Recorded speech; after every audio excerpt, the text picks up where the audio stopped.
Yo, c'est Miguel et aujourd'hui on se retrouve pour la review de l'épisode 7 de Looking Up to Magical Girl. Alors j'ai pas fait effectivement la review de l'épisode 6, je viens de me rappeler qu'il fallait que j'en parle.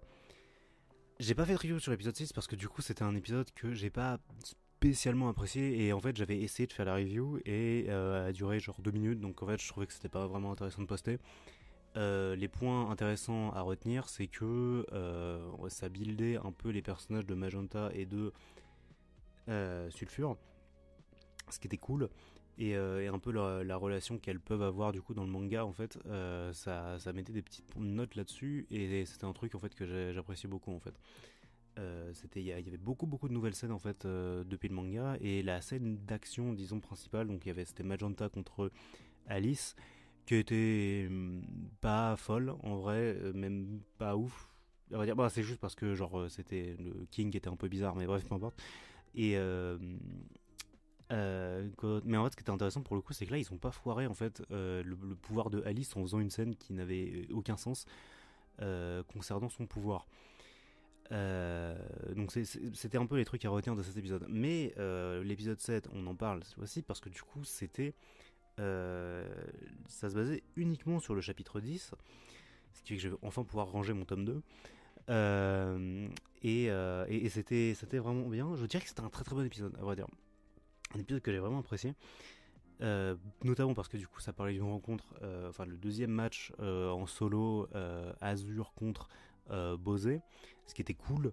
Notamment parce que le truc en fait intéressant avec ces deux combats, c'était que le premier, c'était en fait le combat qui m'a vraiment donné en fait envie de regarder en fait la série. C'est le truc qui m'a plus ou moins convaincu de continuer la série. Et ce deuxième match, du coup, en 1v1, c'est celui qui m'a fait comprendre que quelque part j'avais un peu raison. Parce que du coup, c'était un combat qui est super intéressant en fait, au niveau.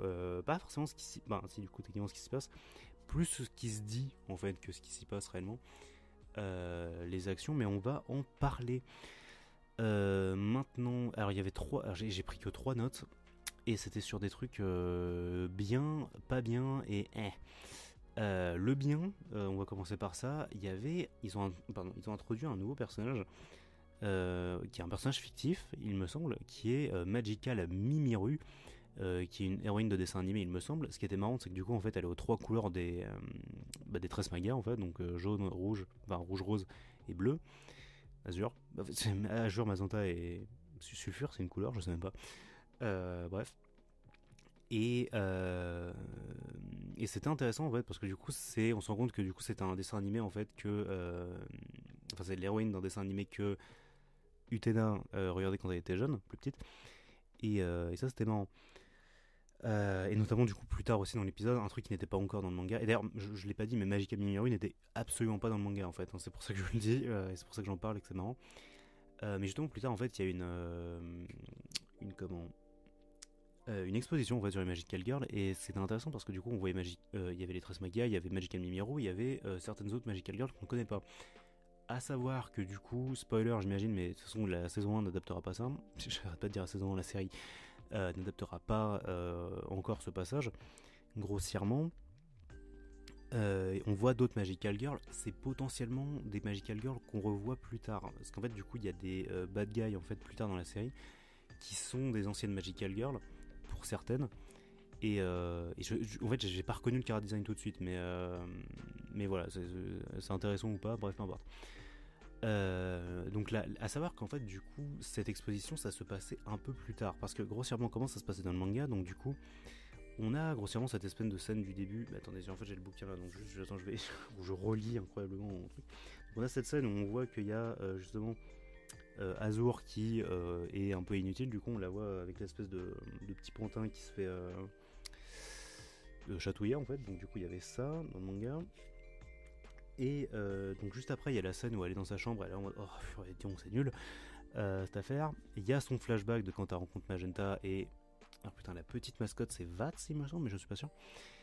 Et il y a son petit flashback, et juste à la fin de ce flashback elle se dit ok c'est plus possible, et je peux pas rester comme ça, bam, Transmaga, est-ce que c'est le nom aussi pour les Magical Girls, je me souviens plus. Oui, Transmaga. Euh, donc Transmaga, et bam, à part en V1 contre Bosé. Et du coup dans l'animé du coup il y avait quelques scènes en plus qui étaient intéressant en même temps parce que du coup ça a pu en fait rendre le tout plus j'allais dire digeste non mais plus on comprend plus les motifs les motivations finalement des personnages et un tout petit peu mieux en fait que dans le manga et j'ai trouvé ça intéressant. Autre chose que je voulais noter là-dessus, bah oui, du coup, il y avait une scène. Ok, je vais pas retrouver cette scène, ça va être génial. Oui, ok, donc j'en reparlerai plus tard, c'est pas grave, ça va me revenir. Il y avait une scène par contre qui était un peu désagréable, pour le coup, c'était une scène où il y a Sayo qui prend. J'ai dit qu'il prend son bain, mais grossièrement, juste aller dans sa salle de bain. Et elle se nettoie juste, machin. Et en fait, du coup, il y a une scène où on fait un truc, bref, désagréable, mais bref, peu importe. Ce qui m'énerve, c'est qu'en fait, du coup, ils ont cette envie, en fait, de rajouter des scènes ecchi inédites au manga, ce que je peux comprendre, mais ce que je ne comprends pas et ce que je ne cautionne vraiment pas en fait, c'est que du coup la plupart de ces scènes ils les ajoutent sur des moments ou des passages en fait où c'est les civils en fait, les versions civiles des héroïnes et des vilaines, ce qui est vraiment dommage en fait parce que du coup t'as cette comment t'as cette coupure super intéressante dans le manga en fait où, entre les versions transformées et les versions civiles ou en tout cas, enfin, souvent c'est une métaphore en fait, du coup, les versions transformées où du coup elles peuvent faire un peu tout ce qu'elles ont techniquement envie de faire. Les Magic Arts, il y a tout un délire à faire là-dessus. Je sais pas si j'en ferai une vidéo à part, mais voilà, grossièrement, l'aspect transformation en fait du coup des personnages est super intéressant là-dessus parce que du coup ça révèle vraiment leur personnalité ou quoi. Bref, mais grossièrement, du coup, le fait d'avoir des scènes comme ça bizarres en fait avec les civils, ça nique en fait justement cette innocence, cette semi-innocence en finale qu'il y a, que les personnages sont censés avoir. Et ça me répugne un peu quelque part, mais peu importe. J'imagine. Je vais vraiment pas retrouver cette scène, c'est en train de m'énerver. Ok, alors je viens de faire une pause, je sais pas si c'est entendu, je viens de retrouver.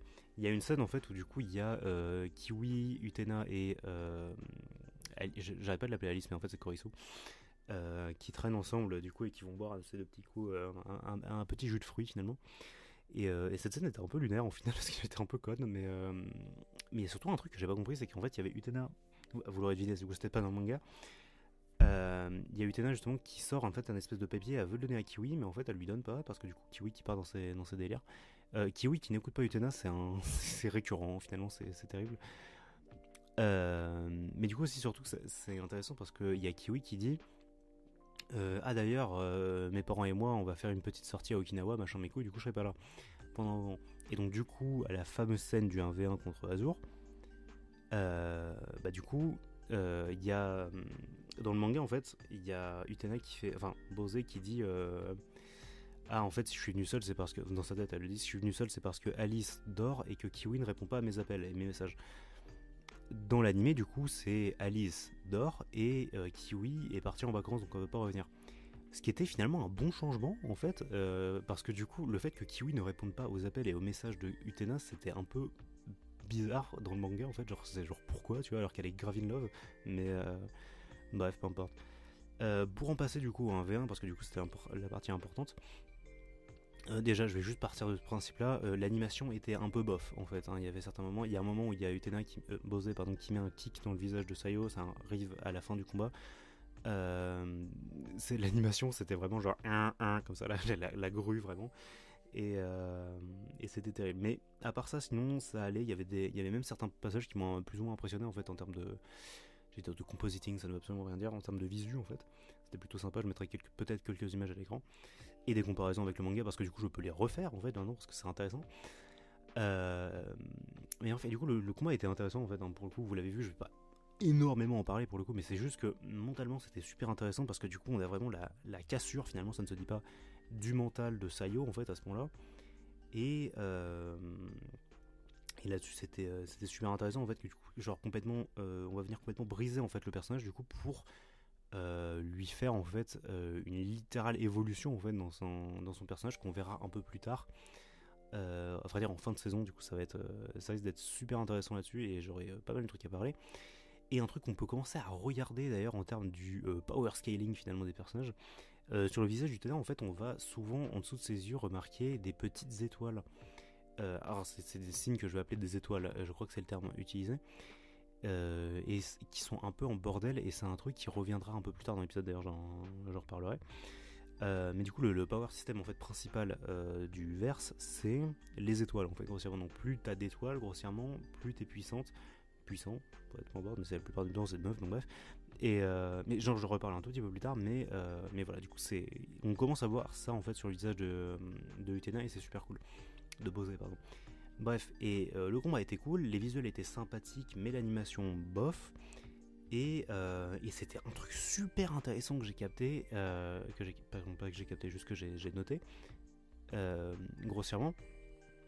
Il y a le moment où en fait, du coup, justement, il y a Sayo qui va complètement être brisé. Je dis Sayo, même pas Azur en fait à ce point-là, et qui va commencer du coup à faire être au pied en fait vraiment de Bosé. Elle l'appelait ma maîtresse, enfin machin, bref, c'est l'enfer. En fait, c'est très dur à regarder en fait comme scène, hein, et même dans le manga, c'était dur à lire. Mais c'est une scène super importante, donc quand même on garde.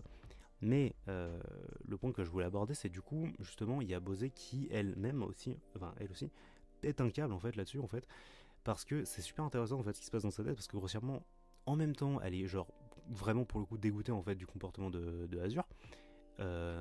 Mais en même temps, du coup, on l'apprendra un peu plus tard aussi, c'est que en fait, elle est un peu dégoûtée d'elle-même en fait, parce que du coup, elle en parlait aussi un peu plus tôt dans l'épisode, c'est que est-ce que je suis pas allé trop loin avec les Magical Girls, et notamment avec Sayo, enfin avec Azur. Et là, du coup, c'est une conséquence directe de ça en fait, c'est que oui, en fait, pour le coup, elle allait peut-être un peu trop loin.